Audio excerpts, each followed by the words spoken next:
Okay, are we ready? Yeah, we are in a very special studio today. Yeah, Studio Baker. Studio a la Baker.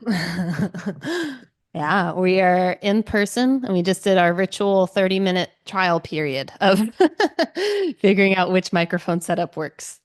Yeah, it was really difficult. This is the probably third or fourth time we've tried to record together in person, and hopefully we get it right this time. I know. Can only hope.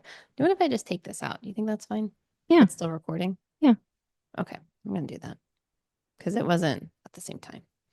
Okay, yeah. So we're in person. We're in Happy New person. Year. Happy New Year. We had a mini family reunion with all of the Sessa Infinity Stones. If you don't know what we're talking about, you probably have to go through episodes 1 through 45 for the Lantras. Yeah. Or the housemaid, because the housemaid, we had just had a family reunion, I think. Oh, Yeah. yeah. Raccoon Island. Coon Island. Yep. So we are in South Florida. We didn't get to go to Raccoon Island. Alligator Island. We went to Alligator Island. Alligators are freshwater versus crocodiles, which are saltwater. The Everglades, where we're in Southwest Florida, South Florida, is the only place in the world that has both. We're pretty lucky. Yeah, we're pretty lucky. But we went kayaking in Peace River, which is freshwater, and we saw what looked like at least a 10-foot alligator. Yep. And we had 5 kids under the age of 15 with us, ages Yes. 6 to 15. They all thought they were gonna die. They started crying. They were literally sobbing. They were paddling as fast as they could. But they didn't know how to paddle. So they didn't know how to like direct the kayak or the kayak. Yeah. So that led to more sobbing. They kept getting beached on these little sandbars. Yeah. They kept hitting like the mud sides of the river, crying, They just blisters. wanted to go home. They needed to go to the bathroom. They needed to be anywhere but there. Yeah. One of them had to keep peeing, and I was like, I might need to take you to the doctor. This is a sign of diabetes. Like, I don't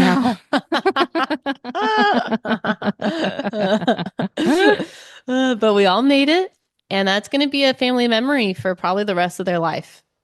It turns out that Chrissy was actually scared of the alligator I as was a well. little worried. Well, okay, so how it was me and my 6-year-old niece, we were leading the pack. We had to go down single file down this like narrow, you know, what is that called? Islet or whatever.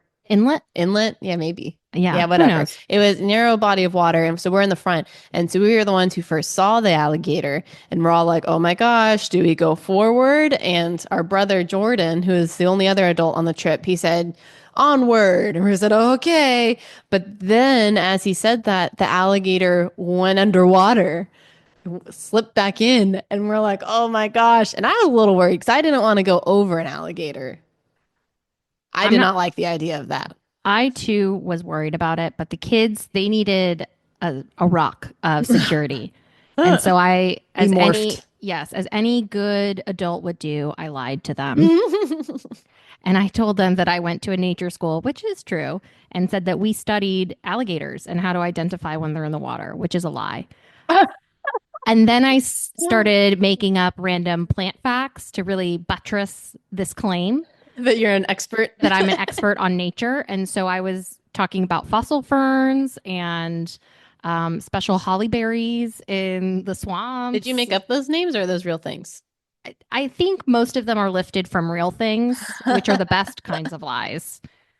Little Um, partial truths. yeah, little partial truths, but it was all made up. And so anyway, so we made it home. So that was the highlight, I think, of the That family was day reunion. one. That was Day one was half the family had to go to the emergency room.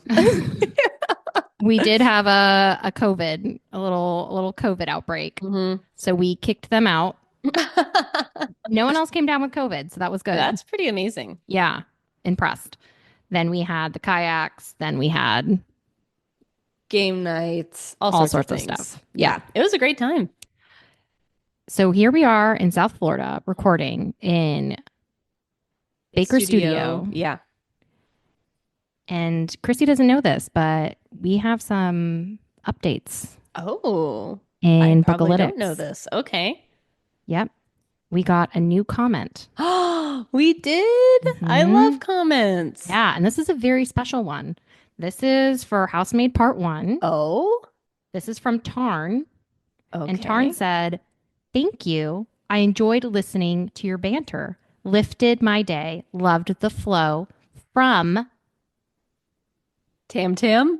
no, where do you think this person's from? England, UK. No, Australia. Oh my gosh. Hmm. Wow. So it's not just random algorithms popping up in all these different countries and people immediately exit. No. People actually listen. Yeah. So thank you. That's so cool. Yes, from Australia. Amazing. Wow. Thanks for listening. Yeah. Hope you're still here. I know. And while I love that you sent a comment, Tarn, what I really need for you to do is put a 5-star review. So close, Tarn. Almost in our tier one of fans. Yeah. Tarn, you give me a 5-star, you're going to be in the tier 1 friend of the pod Forever. forever. Lifetime membership. Yeah, exactly. And anyone else who wants to be like Tarn, leave a comment, drop a poll, Hmm. and leave a 5-star review. That's pretty simple formula. The survey that we had for part 1 of A Court of Thorn and Roses, we asked, what did we ask? Yes, at this point, Feyre is A, insufferable, or B, misunderstood. The people have spoken. There's still time to vote. But the people have said 66% of the people have said she was insufferable, Insufferable. which is what we were thinking. Mm-hmm. Yeah. Yeah. Nothing was misunderstood. We understood that she was insufferable. So we're going to go all the way up until chapter 32, I think. Yeah. I think it's 32. Yeah. So a lot has happened here. This is going to be part 2 of 3 parts. So we're going to finish it next time. Yeah. So do you think by the end of chapter 32 or 31, wherever it is, would you call Feyre insufferable or misunderstood? She was still insufferable at the beginning, but she's had some good character development. I don't think she's insufferable now. Still a little annoying sometimes. Yeah. I think there's a portion in this book where she relieves herself of the familial responsibility and the guilt. And that really does make her a much more likable character. So were we misunderstanding her? No, I think you can be insufferable. And she was. I understood that she had those familial guilts and those things. That didn't make her less insufferable to me. Yeah, I kind of agree. Yeah. I think she goes full blown Stockholmed. It does seem that way. She gets full blown Stockholm, which honestly I think is an improvement. Trade one disorder for another. She tried to come back to, wait a minute, I've actually been kidnapped at one point in this book, in this segment, and I was like, oh no, we can't go back there. You're better this way. Yeah, you're better with a little bit of delusion on you. Yeah, a little bit of delusion. One of our other big questions for part from our first part was, is this actually YA or is it just A? And I think part 2 has solidified it's full on A for me. Full on A, maybe approaching X. Full circle on the alphabet too. Yeah, so I don't know if anyone listens to this with their children in the car, but we are going to be saying some explicit terms that are the only way to describe some of the events in this book. So just be, forewarned for that portion. Mm-hmm. Yeah. Yeah. Most of my notes for this section was, this is not YA. It got spicy, and this is the least spicy book. Yes. So, but you know what? I'll say, I was going to say, I think by the end of it, it kind of made sense, but I'm still in the camp that I don't know that all of the spice added to the story necessarily. I don't think so. It depends on what you want out of a story. Yeah. Yeah. I'm not opposed to it. I'm not opposed to it. I've just always kind of been at a place of like I don't really want to recap in depth sex scenes with my sister, my baby sister. That's not been on my bucket list, but we're gonna do it today, and I tried to make it as Palatable. palatable as possible.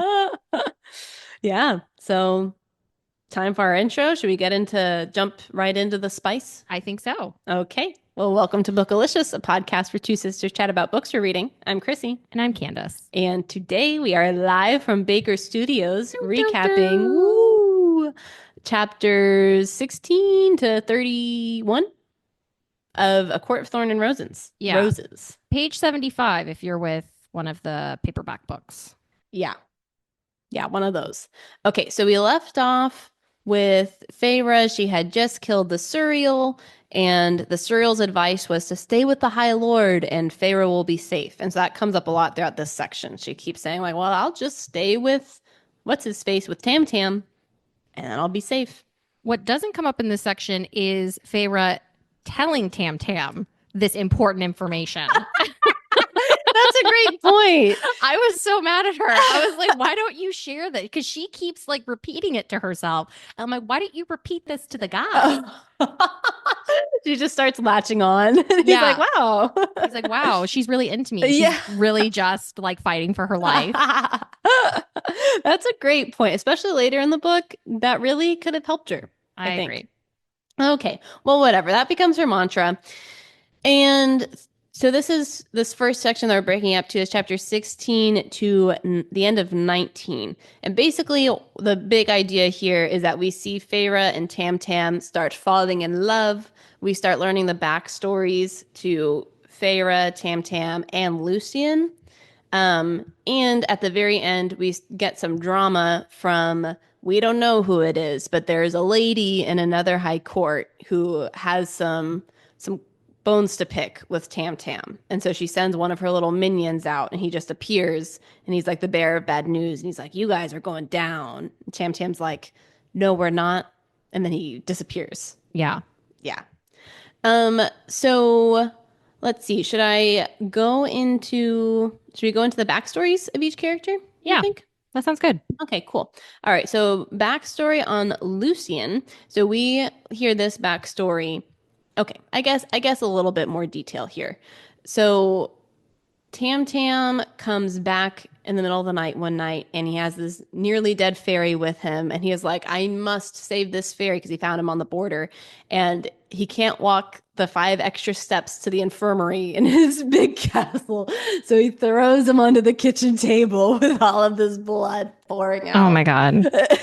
And Feyre just so happens to wake up. She walks down. She sees the kerfuffle. She's like, oh my gosh, I must help. And wouldn't you know it, she knows exactly what to say to the dying fairy so that he can fly off in peace. Anyways, that happens. She's a self-taught counselor as well. She does it all.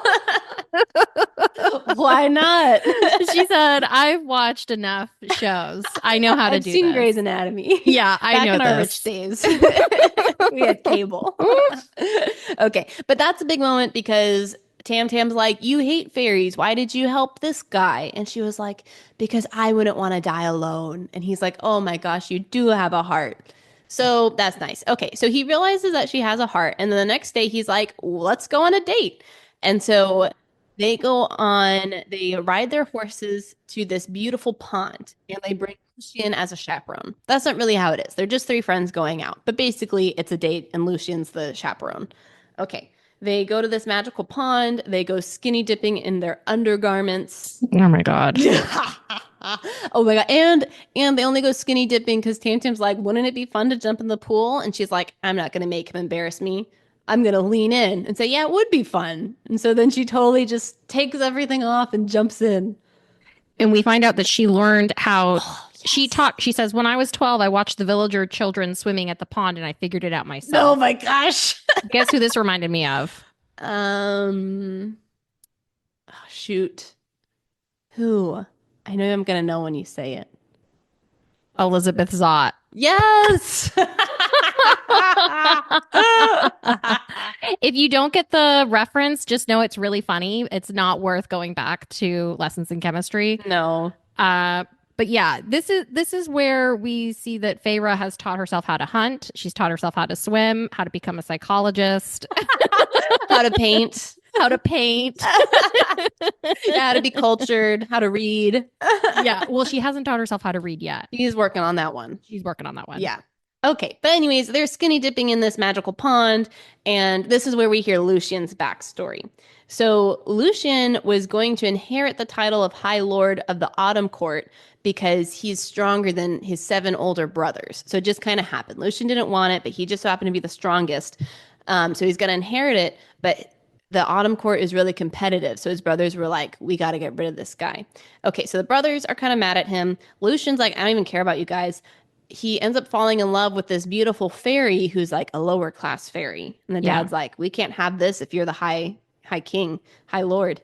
So then the dad, do you remember what he does? Does he like take her as his concubine or kill her or something? Yeah, he executes her in Perfect. front of Lucian. Love. And the brothers are like making Lucian watch this. They're like, he's trying to close his eyes and they're like popping him Yeah, so that's what happens. And Lucian's like, I'm done with you guys. I'm leaving. So then he runs away. His brothers come to try to kill him, but then Lucian's like, you're not doing that. So he ends up killing one of his brothers, and the other 2 escape. Tamtam kills the brothers, or Lucian No, kills the Lucian brother? kills a brother. Lucian kills one of the Oh. brothers. Yeah, and the other 2 escape. Okay. But one of them ends up dying on the way, I think. So Okay. only one comes back. All right. So that happens. And then Tamtam, I kind of forget exactly how they knew each other, but Tamtam was like, hey, I like you, Lucian. I'm going to keep you safe. So he makes Lucian the, what is it? Emissary. Emissary. Yeah. Emissary. Ambassador. Missionary. Ambassador. Missionary. Gonna share the good news of the spring court. Yeah. Yeah. So he hires Lucian, and now he keeps him safe in the spring court. So that's kind of how they became friends, and why Lucian is like so tight with Tamtam. Yeah. So that's Lucian's backstory, and then Lucian and Feyre have a coming to Jesus moment together because Lucian learns that when Feyre was trying to capture the cereal using his poor advice on how to do it, and she almost dies. When the monsters come to kill Feyre and the cereal, Feyre first saved the cereal before she escaped herself. And Lucian was like, wow, you have a good heart there. And he's like, sorry, I didn't come to save you. I broke my word. Here's a bedazzled hunting knife. And she's like, oh, amazing. Okay. Can we talk about this chapter a little bit before proceeding? I kind of felt like her flip into like, now I'm okay with Lucian and now I'm okay with Tamtam. It just felt like too sudden and like a little too tidy. What did you think? Like there was no, like it was all in. There was no like going back and forth a little bit. Yeah, she gets sent to like this pool and then she goes skinny dipping with 2 fairies. I'm like, as a woman, absolutely not. No. I was thinking the spice was about to start. And I was like, already? yeah, I know. I was like, what do you have to prove? She's like, I'm not going to make him embarrass me. I'm like, I don't know. To me, it just felt like a little undeserved. Like it was too sudden. Yeah. I wrote that the naga gave her a secret lobotomy. What? She was fighting off those nagas after the cereal, and I was like, she had like a lobotomy or something happen She blacked out. because she had a total personality shift. Granted, I much prefer this version. I know. The Naga knew what they were doing. Yeah, so I was like, that's fine. Let us help you out, reader. Yeah. It feels a little bit like summer camp, where it's like all these big moments are happening all at once. And so it feels like, at the end of summer camp, you feel like you're best friends with these people because all of a sudden you're living together, you're going through all these unique experiences together. And like they just saved this fairy on the operating table. Actually, they didn't. The fairy died. But They have the shared trauma of trying. Yeah, exactly. The shared trauma. So it's all these like really big things happening. And she's only talking to like basically these 2 people. So I could kind of see how you develop these big emotions so quick. Okay. I don't like it. I also feel like it felt too sudden to me, but I feel like it's summer camp. Also with like Lucian, it's like he's like, sorry, I gave you bad advice. He didn't necessarily give her bad advice. It was a dead chicken. Didn't he say like, "Oh, that'll trap it"? But then one of the servants was like, "Dead chicken, that doesn't make any sense."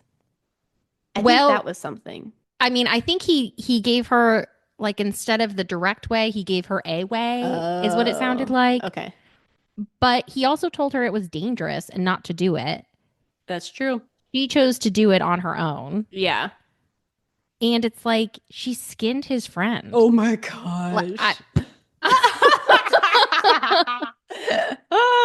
I know. Okay, so two things. So one, something that happens in the earlier chapter when they're trying to save the nearly dead fairy. Feyre realizes she's like, oh my gosh, like they're so upset over this fairy that they didn't even know. Even I'm upset over this fairy that I didn't know. They're like, what must they feel about the friend that I skinned alive? yeah. And so she like genuinely is like, I'm so sorry that I did that. Like I really regret that. Does And she apologize in this? she apologizes to Tamtam, not to Lucian. But I think maybe in this chapter she does actually kind of she might apologize to Lucian. I don't know if she He does though. apologizes to her. Who, Lucian? Well, yeah, and so that's the other thing. So Lucian doesn't feel bad about the bad advice he gave. He feels bad because he heard her scream and he hesitated on coming to save her. And I think he had promised that he would save her. Yeah. And so he's like, I broke my promise. Here's a knife. It is nice that Faye feels bad Yeah. for what she did. Yeah. Yeah. So like some of her character development, I'm like, okay. Yeah. I am wondering if she knew it was a fairy or not. Because it's like if you don't know it's a fairy, it's like how bad can you feel? You can feel bad that you did it, but like You can't hold yourself you responsible. can't hold yourself responsible. But I almost feel like she knew in her heart. I feel like in the back of her mind, She knew for sure. yeah, Okay. that's kind of what I'm thinking. All right. Well, those were my big notes there. Okay, I had some notes here. Oh. So let's see. Okay, so one, this was actually in an earlier chapter. I keep forgetting that these fairies have masks on. Oh, yeah. I always forget that. I'm like, how do you even communicate? Like it's like COVID. But only your eyes are covered. You have the mask on the top of your head. I feel like that's even harder because is it most of their mouth cover? Like it's just their lips. I guess you can smile. That's pretty big. Yeah, you can see Smile, their grimace. eyeballs. I don't know. I don't like it. No. But I keep forgetting that because they keep, having these deep moments together and like she can't even see him. Yeah. So, but anyways, so just wanted to mention that one. Okay, there's this one line that Tam Tam says when he and Feyre are skinny dipping, and she's like, I feel kind of bad that I'm here in this castle and I get to paint now, and my family, they're, living in their poverty. And he's like, one, took care of it. Two, don't feel bad for one moment about what brings you joy. And I thought about Killy. I was like, that's not good advice. If you don't know Killy, go listen to Housemaid Secret. Yes. It's All a the great one. episodes. All of them. The spirit of Killy makes her murder people. What if pursuing your joy is at the detriment of others? I was like, this is not good advice. There's a lot of Yeah. But like whatever. Okay, sure. yeah. But yeah, so it's a thought of Killy there. Okay, second note here. Tam Tam is talking about, let's see. Actually, maybe this is in the second chapter, but whatever. We can bring it up here. He's talking about his parents and how they were mates. And there's like, yes. oh wait, no, it wasn't. It was Lucian It was this comes up with Lucian too. That's why I wrote it here. and his girlfriend. So Lucian and his girlfriend, they were like, the dad was like, you guys can't be together. And Lucian was like, forget it, Dad. The mating, what did he say? It was such a weird phrase, but whatever. He's like, the mating bond is about to snap into place, and I'm gonna marry her and leave my dad's court. It's like the mating bond is gonna snap into place. I'm like, oh my gosh. I know. That's weird. But it made me think, do you think Tam Tam and Feyre are mates? I think that is the implication because we find out later that Tam Tam's a little bit of a player. and he's Not had by choice. not by choice. Well, he's had a lot of ladies in his past, and none of them are his Mate. his true mate. Never. It's kind of like this weird true love thing. Mm-hmm. I don't know what the magic does if you're a mate. We don't It know binds yet. you together, it sounds like. I don't know. I don't know. You can read each other's thoughts. I don't know how you become mates exactly. Like, how do you know? But there's a mating bond that snaps into place. The snapping into place is like strange. Like a snap bracelet. You're like, yeah. oh, All of we're a together sudden, now. you're like, oh my God, you're chained to that person. You're like, I shoot. I made the wrong choice. I made the wrong choice. No, you can't make the wrong choice with your mate.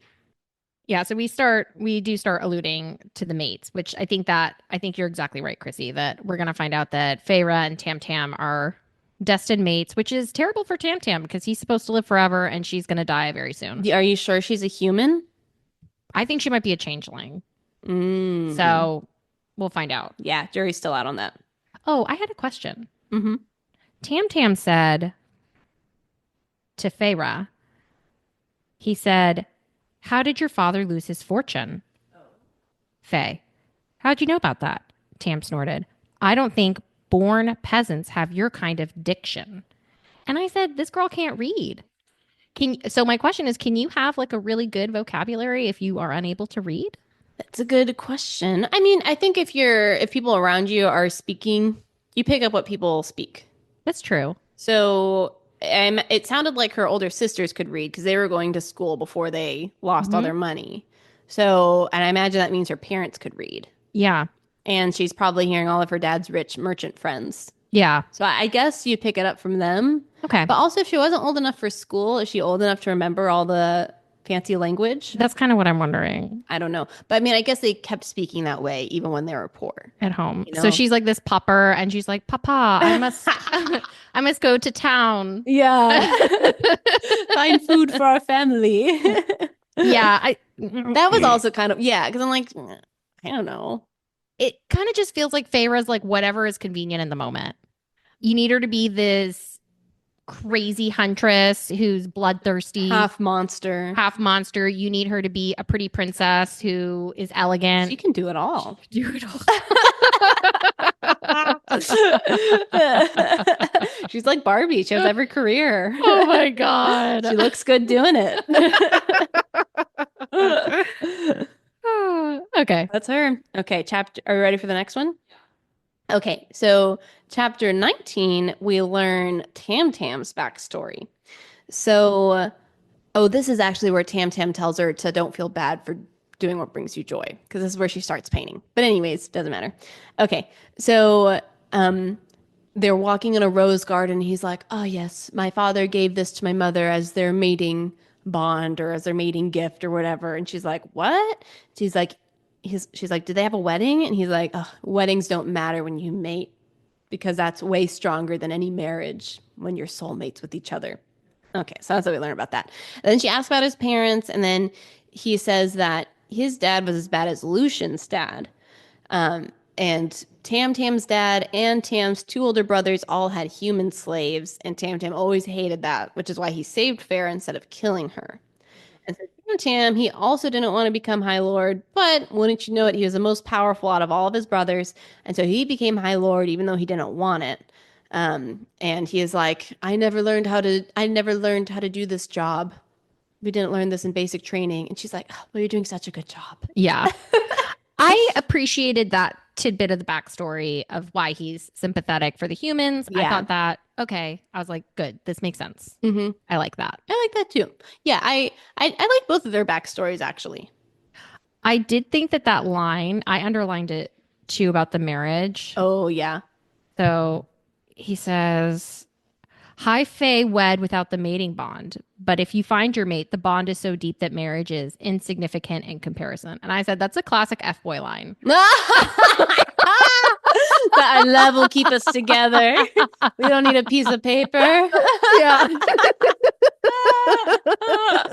And I'm like, Tam, you're reeling her in. No. Telling her this is how the fairies do it. Yeah, we don't get married. I don't need you entitled to half of my fortune. Wait till this ritual. Right.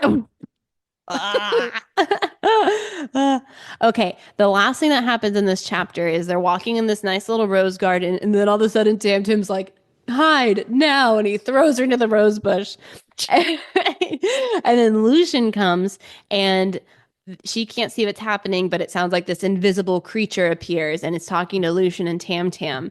And the invisible creature says that the lady isn't happy with Tamtam. And they're like, oh no. And Feyre doesn't know what's happening, but it sounds like bad stuff is brewing. Mm-hmm. So she Yes. doesn't know. So I have a philosophical question for you. Mm. Tam Tam says his mom was great and his dad was trash, Mm. but they were bonded mates. So can you be a perfect match for a villain and still be, in quotes, a good person? Oh, that's really interesting. Okay, so I had some thoughts on this too, because he says like they were bonded together, but then my dad, he became whatever, so evil or whatever. Monster. He was a monster, but my mom was bonded to him, so she didn't speak out against him. And I was like, I think if you love someone, you do speak out against them.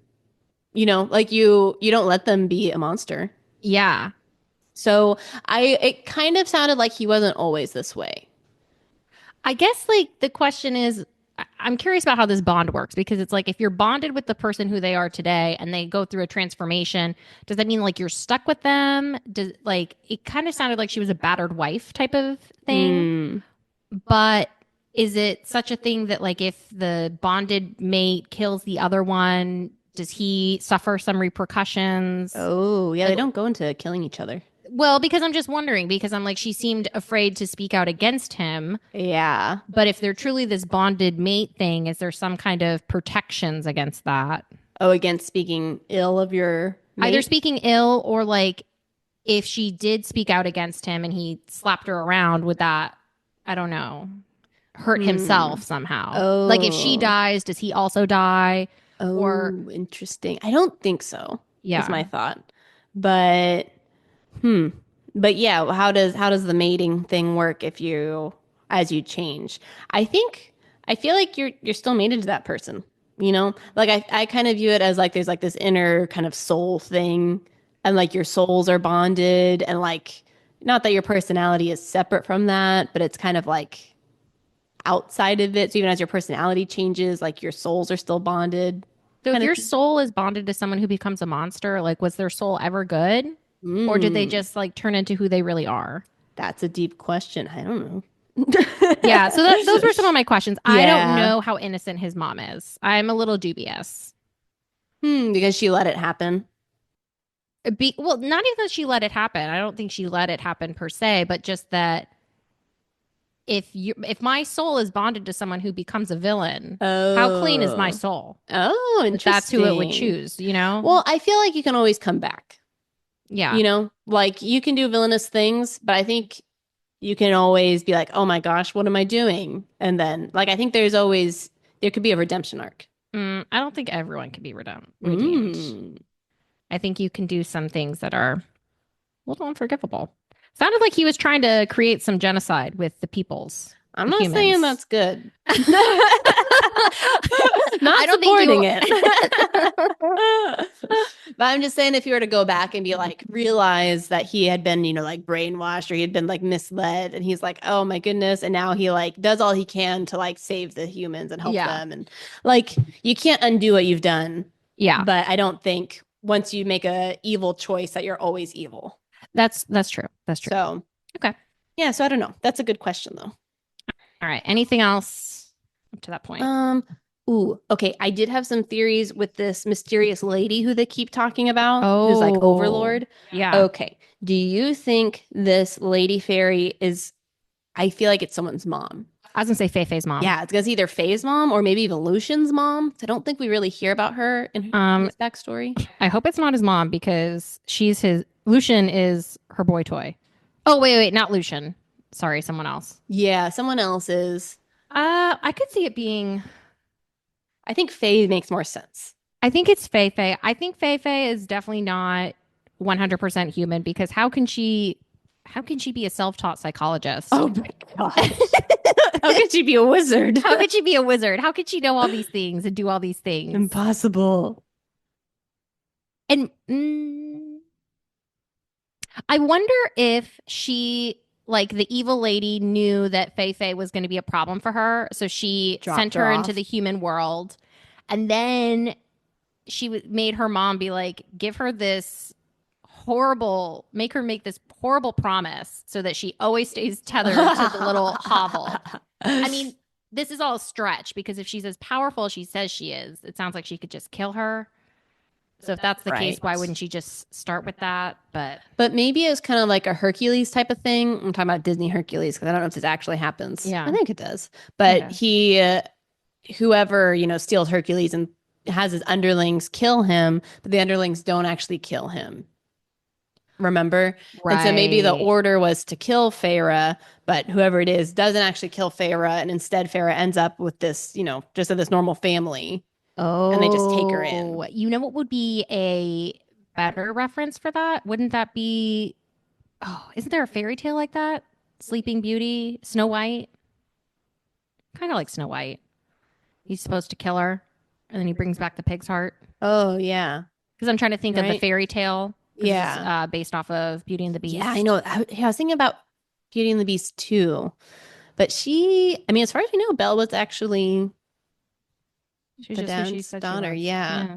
And I mean, they do say, Feyre does say that she looked like her mom. But doesn't she? Yeah, because she says, oh, it's my eyes, not my sister's eyes, not my mom's eyes. Like they all look the same, but she's always been told that she's someone else's eyes. Feyre looks different. No, I think what it is that Feyre, Nesta, and their mom have the same type of eyes. I think if I'm remembering this right. Well, I think Nesta is also whatever Feyre is, Nesta is too. Nesta's a special one. She's one to watch. Yeah. Top 100 ladies to watch list. She's a rising star. Yeah. But yeah, so I think Lady is maybe Faye's mom. Yes. I also feel like Tamtam has wooed a human before. Oh, because he's doing it so well?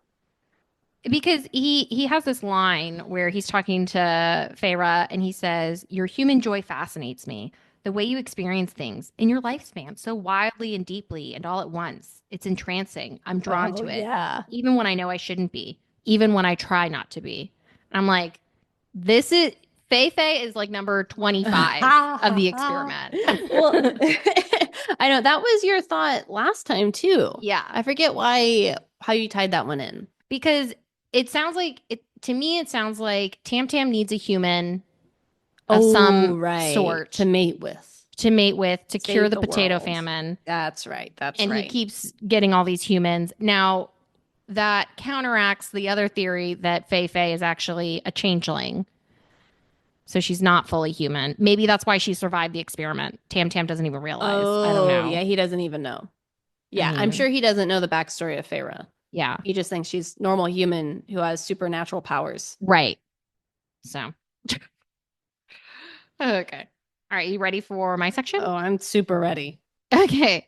So I didn't do my summaries as organized as Chrissy, so I'm just going to start going for it. Okay. So Tamtam and Lucien continue to plan their secret party that Feyre is specifically not invited to. They keep mentioning it. They're like, oh, we're going to have this festival. She's like, what's the festival for? They're like, you don't need to know. You don't need to know. But you should definitely hide in your room the whole time. Yeah. They're like, definitely don't come. It'd be the worst if you showed up. Yeah. And so, as expected, Feyre does not listen and crashes their secret fairy party, which is stocked with food, booze, and fairies from all the other courts. Yeah. Faye is immediately met by what appears to be a Harry Potter-style Death Eater fairy with black pits as eyes, who instantly knows she is human and doesn't belong at the secret party. Things look dicey for Faye as the demon fairy starts to size her up to eat, ? When she's whisked away by a high Fae, special fairy. So this is where we meet. His name's Rysand, and he is described as a sexy stranger. Black hair, pale skin, icy blue eyes, and very powerful. The most beautiful person she's ever seen. Yeah, I was beside myself thinking that we might be, lining up for a love triangle. But thank God. Yes. Thank God, Faye is intercepted by Lucien, who chastises her for not following the instructions. If this has a love triangle, I just can't do it. Ugh. You're out. Yes. So Lucian explains that the secret party is actually a secret sexy party where all the haughty fairies line up to be accosted by Oh my Tamtam. gosh. Okay. Turns out all of the magic of the spring court hinges on Tamtam climaxing with his seed fertilizing the spring court for the coming year. If that sounds insane, I don't know how else to explain it. Oh my god. There was one like I read that, I was like, what the heck? But then part of me was like, okay, I kind of like the idea that like their offspring is magic. Like that's kind of cool, but it was crazy. No, It's no. too much. Georgie Porgy at the orgy party. Like, I can't. Okay. So Lucian gets really mad at Faye because he says Tamtam want to choose Faye as his hottie. We don't know why this is an issue. Will the seed fertilize if it's not with a fairy hottie? Is Tamtam worried this will ruin his prospects of courting Faye if they have a one night stand? Unclear. I thought it had to be a fairy. I thought that was why. I guess so. But yeah, you're right. I don't think they ever explain it. Like he can't do it twice. Like who knows? All right. So Lucian's like, you got to get out of here. So Faye finally follows instructions and leaves the party. Well, he like runs her back. He throws her on his back and then races back to the castle, right? He throws her into her room. He's like, you must get out of here. Yeah. So did you have any thoughts on that part? Okay. So this was my first note so far of, the section that we read where my note was, this does not sound like a young adult book anymore. And it just keeps escalating from there. But, okay, my note that I had was, so first when she shows up at the party and she's like, oh, I don't know who to talk to. I don't know anyone here. A gang of like 4 dark monsters come and then the most beautiful man saves her. Yeah, the Death Eater fairies show up. Yeah. Yeah. And okay, my question was the 4 monsters come. She almost gets kidnapped and dies from them. Beautiful monster comes and saves her. He says, you want to go back to my place? And she's like, no. But you know what she does after that? She stays. I was like, at that point, you're not going to go back after you almost died, like potentially twice? I feel like she wants to like show strength by not being intimidated. I guess. Who's she proving it to? I don't know. That part, chip on her shoulder. Yeah, I think she does just have this. Yeah, that must be it. She has a giant chip on her shoulder. So I'm like, this is stupid. That is not the right. Well, and it was so aggravating because Tamtam was like, all right, you need to booby trap your room. Do not come out. Which I'm like, that's ridiculous. What are her little booby traps going to do? I know. But I guess joke's on me because she killed all those nagas and magical things. So yeah, I guess she knows what she's doing. Yeah, but he's like, absolutely do not come. And the first thing she does is she goes. I do think Tamtam could have prepared her a little bit more by explaining why she shouldn't come. I think that could be convincing. Yeah. Well, so she feels like this thumping. Thump. The drum, thump. yes. And it like draws her there. And I said, that feels very Lion, the Witch, and the Wardrobe a little bit. Oh. Where it's like the magic is pulling her and she can't like resist. Yes. Okay, my thought with that was she's actually a fairy. Yeah. So she has to go because it's calling all the fairies. Oh. That was my thought. I don't know if that's actually how the magic works, but that's how I took it. Ooh, I like that. I was also irritated because Fei can't follow any instructions, but I also said, I'm glad because I want to know what the secret party is too. Oh my God. Fei just doing what we all want to do. Yeah, so I'm like, Fei, you should be following instructions, but also your boots on the ground. So. Yeah. Thanks for risking your life for our entertainment. So before we found out that it was a Georgie Porgy orgy party, I thought they were gonna be sacrificing a human. That I thought so too. Right? Sacrifice makes a lot of sense. Doesn't like sacrificing a human make a lot more sense as to why Tamtam's like, you can't come out. We don't want you at the party. We don't want you getting mixed up with the other person that we collected. Yeah. You know? Nope. This is a story about love. Okay. This is 60s Woodstock, their love makes the magic that Oh my changes the gosh. world. There was a lot of WTFs, the F, oh my God, this is absurd. And it ended the chapter with a okay. Are you gonna go over the part where the next morning? Oh, okay. So that's the party. So Faye wakes up after Lucian. He brings her back to her place. He says, "Stay put." She says, "Okay." So she wakes up and she's like, "Oh my gosh, I need a midnight snack. I never got dinner." And but she turns into a snack for Tam Tam. Oh, When they meet in the hallway, Tam Tam gives Faye a love bite and leaves a mark. Okay, no. comments there. Okay, comments there. He had been painted like a tribe or something. I don't know. That was part of the ritual. He was painted. And she sees him and it says his bare chest was painted with blah, blah, blah. And from the smudges in the paint, I knew exactly where he'd been touched. I tried not to notice when they descended past his muscled midriff. I was like, oh, that Okay. part. And the smelling. Something about the smelling I had made a note about. Like Oh. they, oh, here it was. I was about to pass him when he grabbed me so fast I couldn't do anything until he had me pinned against the wall. The cookie dropped from my hand. I smelled you, he breathed. Oh my I God. searched for you and you weren't there. And so that was the whole thing. Now her scent was all over the orgy porgy, and he was looking for her as he was going through all the line of women, and he couldn't find her. So he had Oh to my settle for God. someone else. I know. He's just like, Oh, oh my God, I can't complete this ritual. How am I supposed to finish? This is oh my impossible. gosh. I know. Ugh. And it's like if he can smell your human stench, so can everyone else. I don't know who she thinks she's fooling that she can just be walking around these places. Yeah, everyone knew she wasn't a fairy. I know. Yeah. So, I don't know. whatever. She's been, yeah. They're kind of protecting her too much, maybe. I think so. I think they need to let her know that she's a second-class citizen and there, I mean, you got to know that like people are gonna gobble you up and eat you or capture you. So they're kind of doing her a disservice, I A think. little bit, a little bit. Okay, so now Fei Fei realizes that she has the total hots for Tam Tam and starts wearing dresses and being cute at dinner. She shares her paintings with Tam Tam to impress him. I wrote my little comment was she's talking about all of her paintings. I'm like, I'm imagining a toddler painting. He No. goes in there and it's just like these horrid human style paintings because the paintings that she had described were like magical, ethereal. Yeah, that are in the castle. Yeah, impossible to replicate. And so she's just painting her little stick figures. She's like, I made this one of you.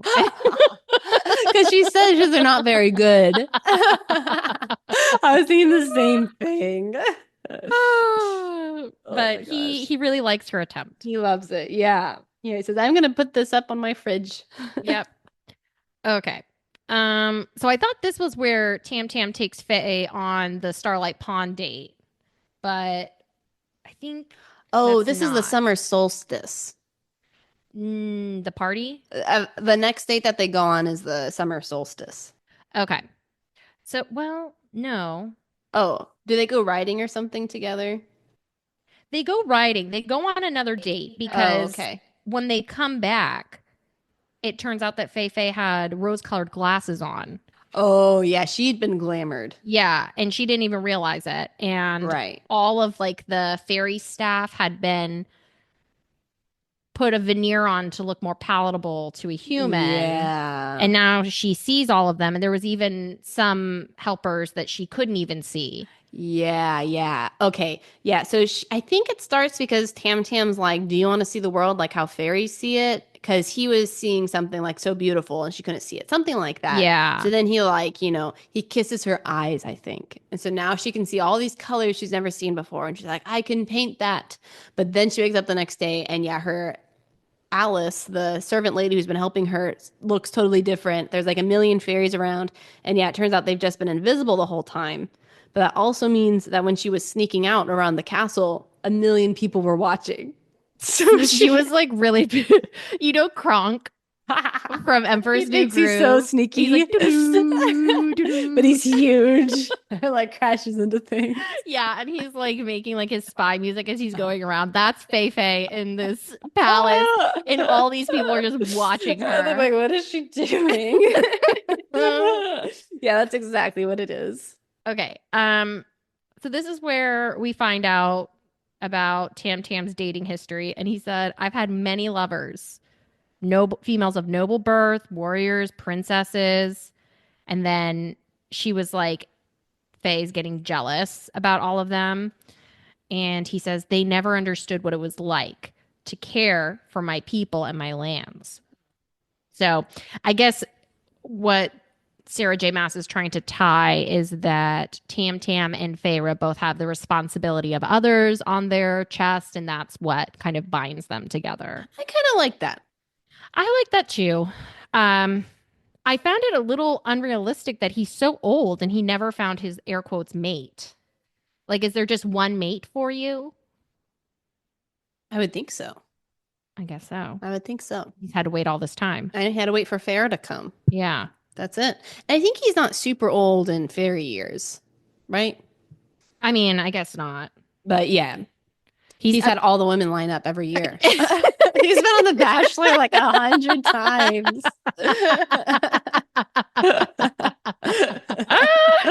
He keeps doing like The Bachelor, The Bachelor of Paradise, The Bachelor Games, The Bachelor this. He can't find Bumble. anyone. Yeah, none of them are working.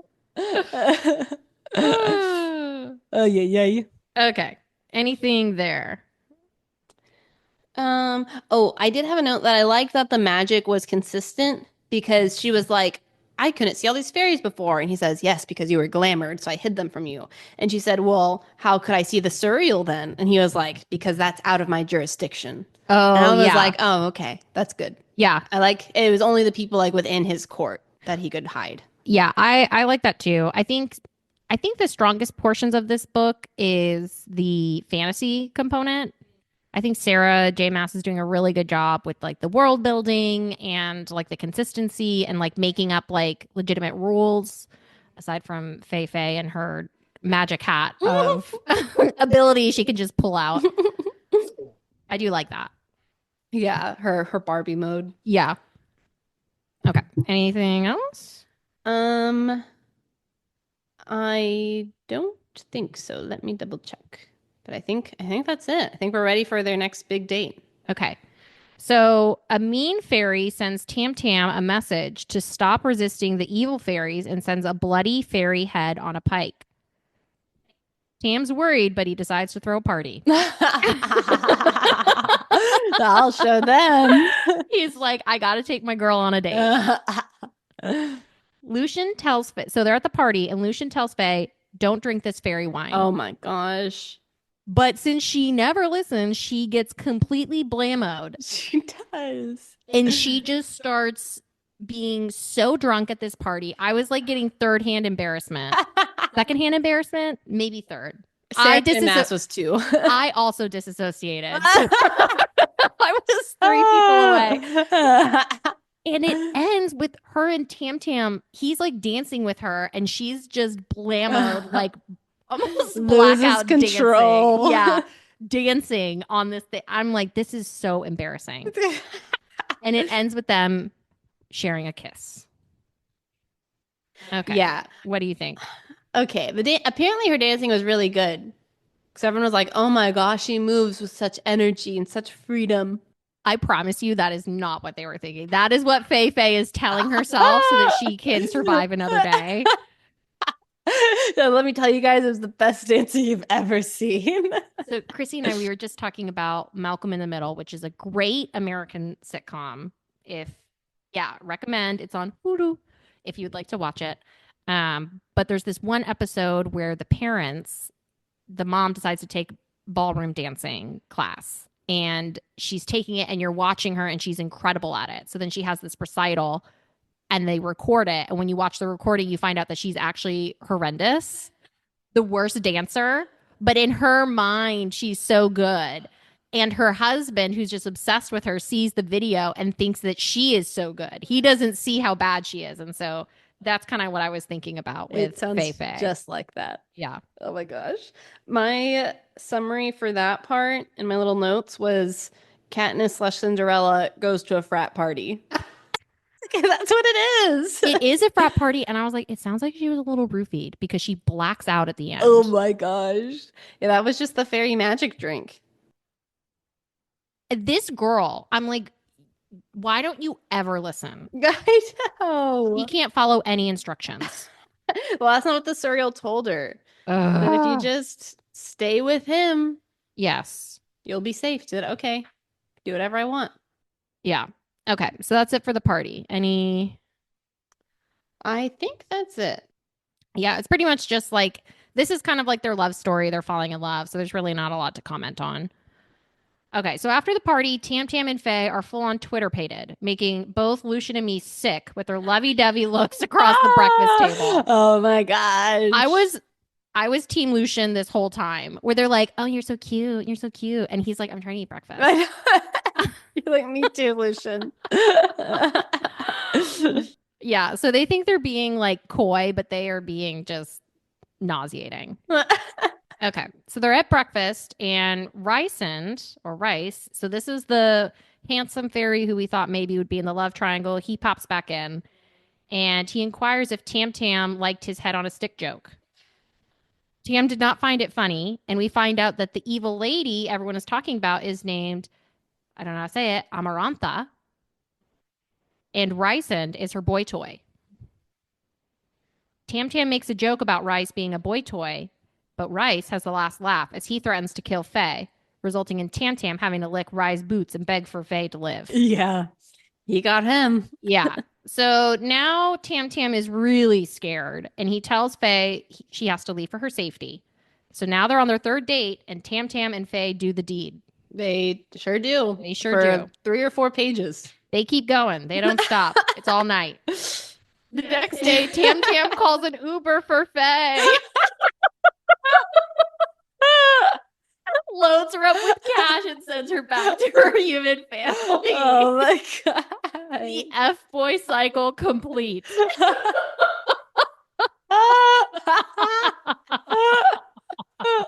Oh my gosh, that's a great summary. That's exactly what happens. Oh my god. Oh, that was crazy. Yeah, she's like, "Do I have to go right now?" He's like, "Yes, there's no other option." She's like, is there time for breakfast? No time.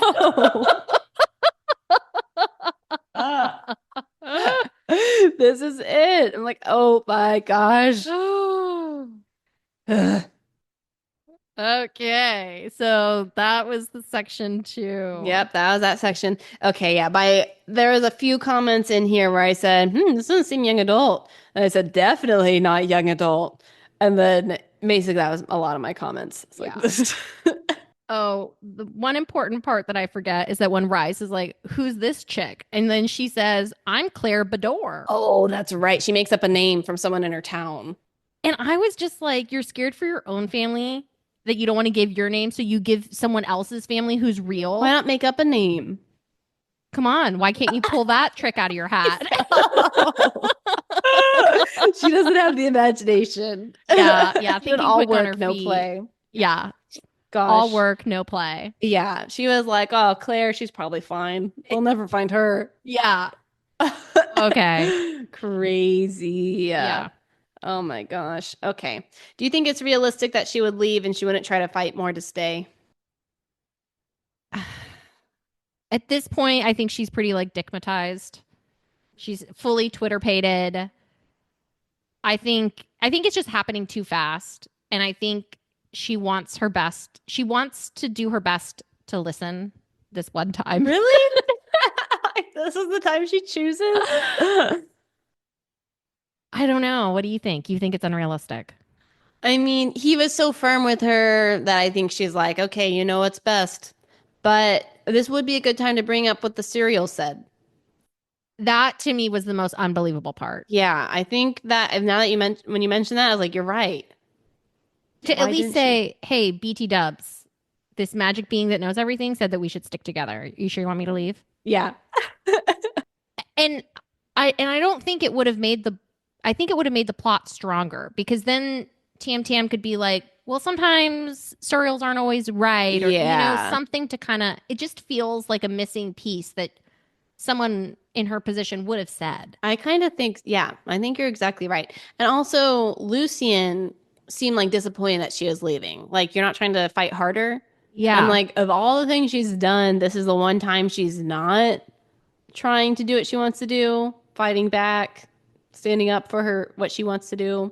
Do you think she secretly wanted to go home and check on her family? I think that could be part of it. Part of her is like, oh, this is kind of what I wanted. But I mean, also at this point, she's like, I don't want to go home anymore, Yeah. you know? Which I But was like, yeah, duh. you get well fed over here. Yeah. All You're your paints. right. Your previous life was a dump. And now we're back. Yeah. Are we ready for the last Um, section? Do you have more notes? yeah, I think the only other note is that when Tam Tam's like sending her back, she starts being like self-pitying and she says, I suppose it'll be easier if I'm gone. Who wants someone around who's so covered in thorns? And I'm like, Oh. stop making this about you for 1 second. Ah. Tam Tam's worried for his GD life, and you're like out here making this about you. Like, stop. What a lady. But yeah, I guess that's where the thing comes from. Because doesn't he give her a rose? He did earlier. She's his rose. Is that what he says? He says, I love you, he whispered and kissed my brow, thorns and all. Oh, And I took yeah. that as like, I said, that's nice. I guess she's his quote, rose. Yeah. That's what his dad gave his mom. Oh. Well, his dad gave his mom a rose garden. Oh. You see, I was taking it as like she's saying that she has all this baggage and all of these Well, that like too. emotional problems, which Yeah. fair. Ah. And He's like, but I only see the beautiful part. I yeah. love your beauty and your thorns. Yeah. Yeah, I think it's both. But it Mm-hmm. made me think of his parents. Oh, that's nice. So I don't know. Yeah. But his dad was kind of a monster, so I don't know if it is so nice. Yeah. But yeah, I did kind of like that. And I like that. Oh, are they going to make a new court? The Court of Thorns and Roses? Because there's a spring court, autumn court. Oh, wow. Is Look at this that? genius coming What can in. I say? PhD in biology. Yeah. Dissecting your book. Yes. Okay, so now we're in the third section. She got her Uber ride home and I guess something about the magic makes her like black out, right? Because she didn't stay awake in the Uber ride. Pretty sure. Pretty sure this girl keeps getting roofied. Oh, justice for Faye. Justice for Faye. She thinks she's in love. She's just doped up. She is misunderstood. I guess Tam Tam doesn't want her to see the secret door. I think so. I think that's part of it. Yeah. He's like, you can't know how to get back here. Right. Okay, fine. So she shows up in her like beautiful carriage, and it reminded me of like Ella Enchanted, where they had their fancy Yes. carriage and all their suitcases and stuff. So she all of a sudden has all this luggage, and she's like, "Where'd this come from?" Turns out it's stocked full of diamonds and jewels and money. And they're like, "Wow, you're so rich now." Yeah. Okay, so she comes back from taking care of like their rich Aunt Susie who doesn't exist, and they're like, "Did Aunt Susie die?" And she's like, "I guess so. I'm here." And they're like, darn, I wanted to visit her. And she's like, well, you can't now. Yeah, we already held the funeral. Yeah. You weren't invited. Okay. Her family seems to be doing great. They made a ton of money back. They're living this beautiful new house. Their dad's working again. Elaine has her garden and she's just like such a happy-go-lucky girl now. She goes to all the parties. She has all the boys. Nesta is kind of weird. Yep. Super weird, but okay. A strange passing healer came by and gave their dad a cure-all for his broken knee. What? For free. For free, even though they live in this mansion now. No What? problem. Crazy. Yeah. So Tam Tam really did take care of them. So that's good. Okay. Feyre and Nesta end up talking, and Feyre discovers that Nesta was immune from the glamour because she's so hard-headed. Yes. She couldn't be fooled. It wasn't iron, it was her iron will. Yes. What a combo there. Connection. So Elaine and the dad, they don't remember what happened. They're totally under this glamour, living their delusional life and loving it. Nesta knows that Feyre was taken from this like monster fairy. Nesta tried to go after Feyre and save her, but she couldn't get past the fairy border, so she had to turn back. Feyre is like, okay, well, since you remember things, I'm just going to tell you everything that happened. So she says all about her life with Tamtam and the castle. And Nesta says that Feyre should go back and save Tamtam since she really loves him. And Feyre's like, you know what? You're right. So then she leaves and she goes all along the border to find the magic door. She goes through. She eventually makes it back to the castle. But wouldn't you know it, everything is destroyed and ransacked, and there's no one to be found. Dum, dum, dum. And that's where chapter 31 ends.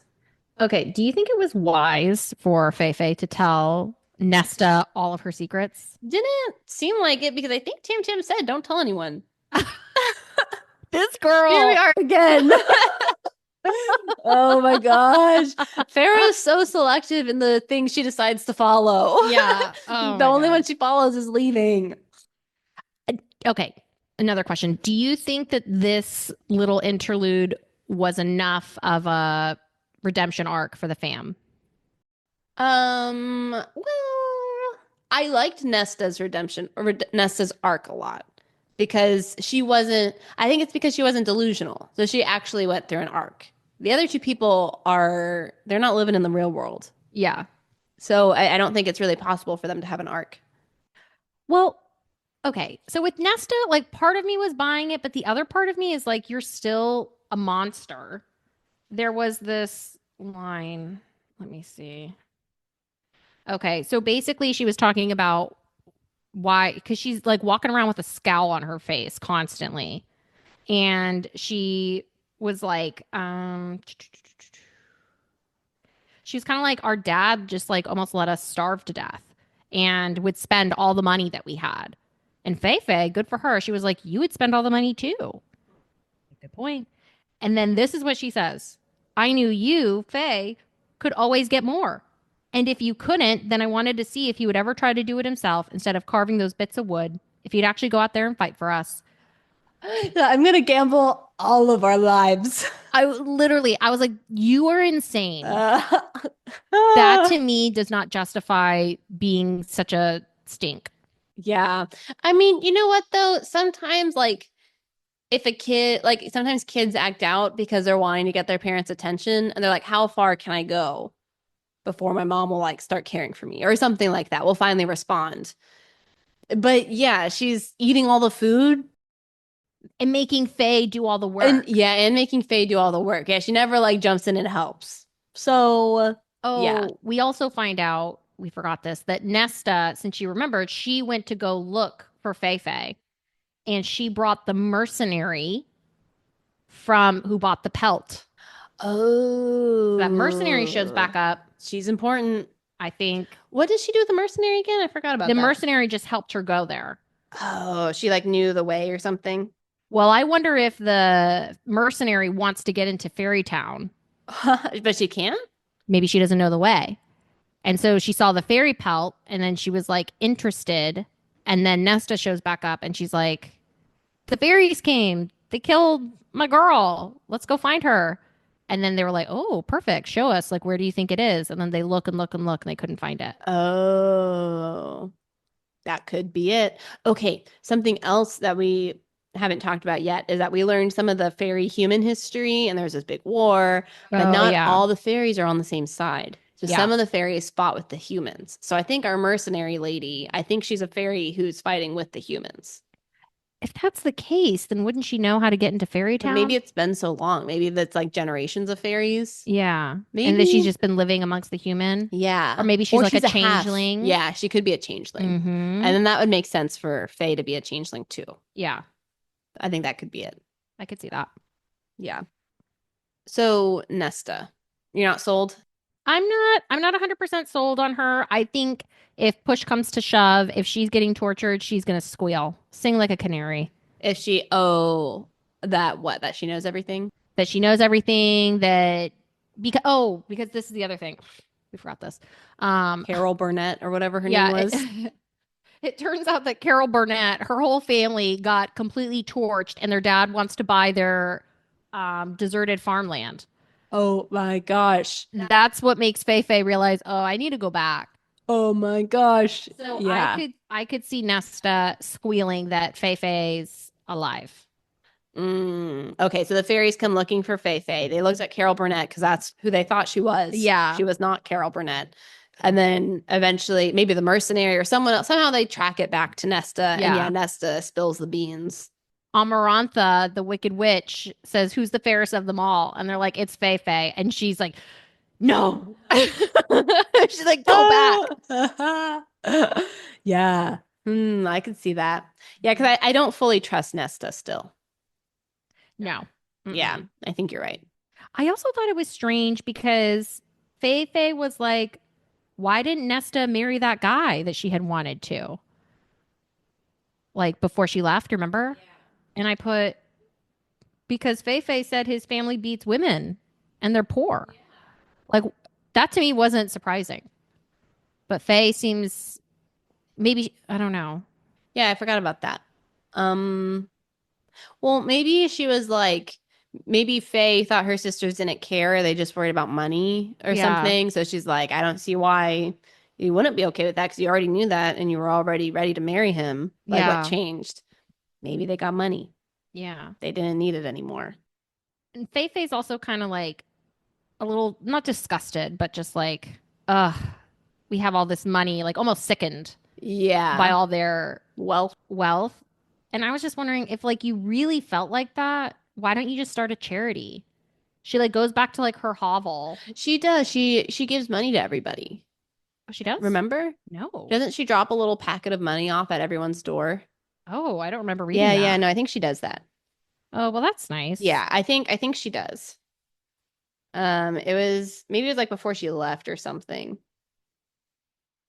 Claire Bedore, that was the friend. Claire Bedore. Not Carol Burnett. Carol Burnett. Do you know who Carol Burnett is? Yeah, she was the evil Mrs. Hagrid and Annie. Oh, she Hannigan. was? Oh, I didn't know that. That makes sense. I think so. Probably. Yeah, I can't find it, but I'm pretty sure that's what happened. Okay. Oh, you know what? We do get a line about the guy. So Faye is talking to Nesta. Nesta tells her that she went searching for Faye, and Faye's like, oh my gosh, she did that for me. And Faye says, what happened to Thomas Mandray? I ask, the word strangled. Nesta says, I realized he wouldn't have gone with me to save you from Prithian. Oh. So that she drops him. Yeah. That's a good line. Okay. Yeah, that is a good one. Yeah.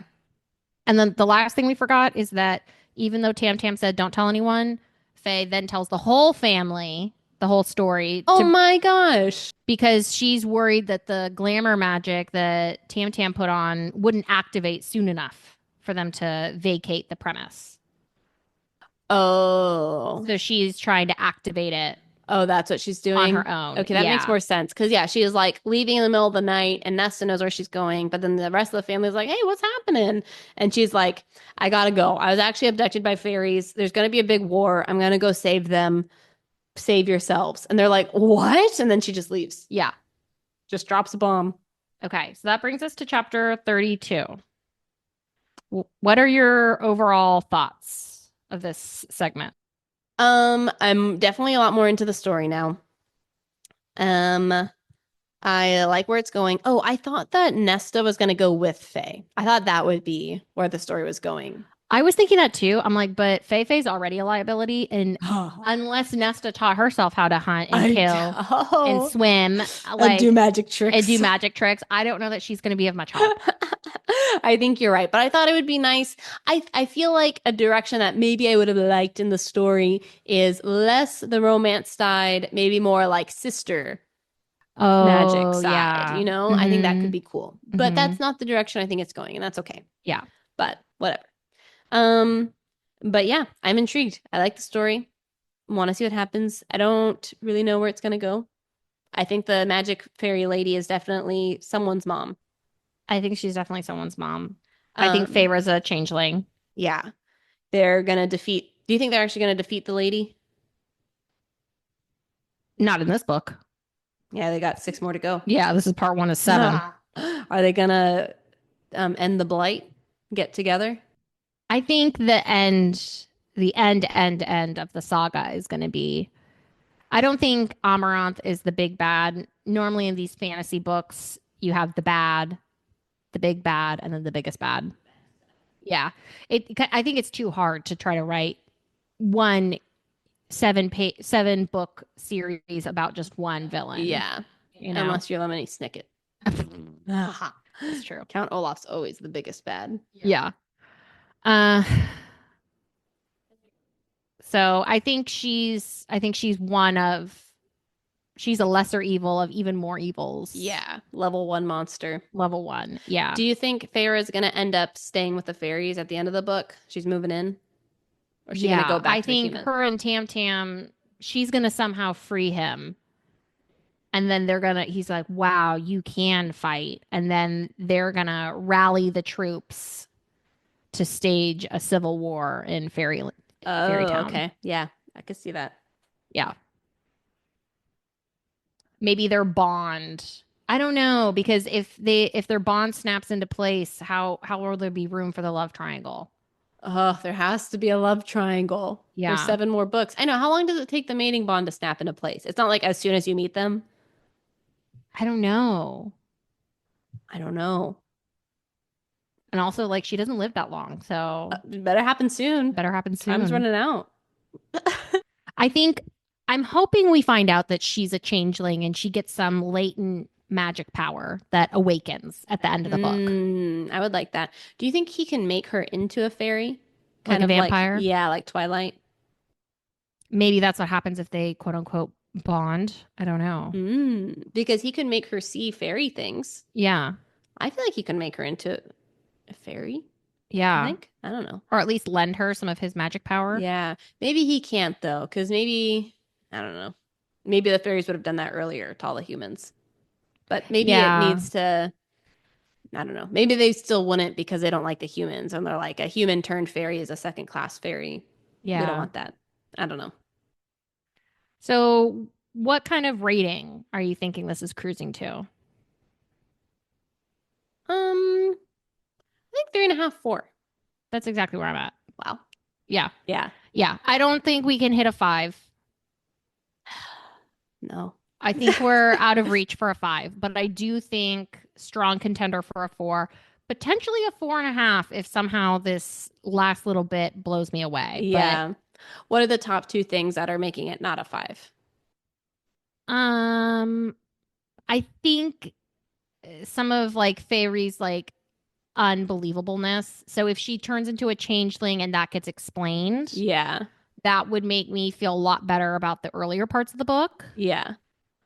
And then I guess if it's also explained that her and Tamtam are bonded or whatever, or destined to be together, if that's like confirmed, I think that would help like with how quick it moved. I think that could kind of justify some of these parts where it's like at this point it just feels ridiculous. Yeah. I think kind of same, especially all the romance stuff where I'm like, Yeah. don't know if I'd recommend. Well, if you like spicy books, I think you would. If you like spicy books, I think you would really like those segments. And I mean, as far as things go, it's not like overkill. It's not. It really is just like one segment, really, and then it's done. So if you really don't like spicy stuff, you can kind of breeze through it. It's not like it's adding a whole lot of plot, Yeah. those segments. So I don't know. Overall, I think it's pretty good. Yeah. We'll see how it wraps up. Yeah. Cool. Okay. So we're going to be dropping this on Jan 7. Jan 7? Jan 6 6 is Monday. Yeah, that's right. It's 6. The cursed day of Jan 6, my new 9/11. And then we'll finish it on Jan 13th? Yeah. Jan 13th. And then Jan 20th, we're going to do kind of our end of year recap. So if you have any questions, make sure you send those in. Yeah, we would love some questions. That would be so fun. Yes. 5-star review. Tarn, looking at you. That's what we need. Yeah, Tarn. Our email address is bookalicious.pod. @gmail.com. Oh, yeah. Send us an email. Yep. Tell us what other books you want us to read. Oh, yeah. Share your thoughts. I think it'd be really fun if there's some theories we had that people like disagreed with. Yeah. Or if they had their own theory that they want to share. I think that'd Yes. be really cool. Yeah. And as you can tell from us, no theory is too out there. That's true. Actually, yeah, we'd love to hear your most outlandish theories. Yes. Give us new ideas. Mm-hmm. All right, cool. All right. I'll see you next time. All right. Love you. Love you too. Bye. Bye.